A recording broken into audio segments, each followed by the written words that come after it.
السلام عليكم ورحمة الله.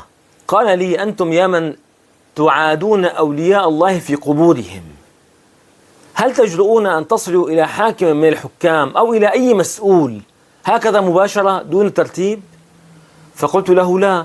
قال: كذلك من أراد الوصول إلى الله عز وجل لابد أن يطرق الباب. فقلت له: وما الباب؟ قال: هؤلاء أصحاب القبور الأولياء لابد أن تأتي إليهم وأن تستغيث بهم وتتوسل بهم حتى تصل إلى الله عز وجل. أقول أيها الإخوة، هذا الكلام من كلام الشيطان، وهذا من الأفكار الشيطانية والعياذ بالله. انتبهوا بارك الله فيكم. أيعقل أن نشبه الله عز وجل بحاكم من الحكام؟ أيعقل هذا؟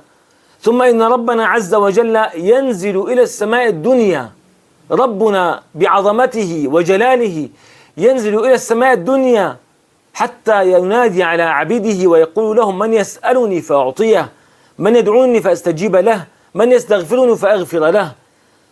رب كريم بهذا الكرم ينزل إلينا جل في علاه. أيعقل أن نتوجه إلى غيره سبحانه وتعالى؟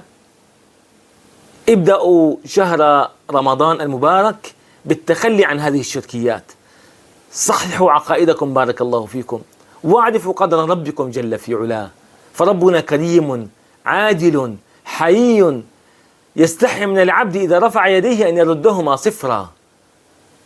فاتقوا الله في أنفسكم وأبعدوا عنكم هذه الأفكار الشيطانية. أسأل الله عز وجل أن يردنا إلى ديننا ردا جميلا.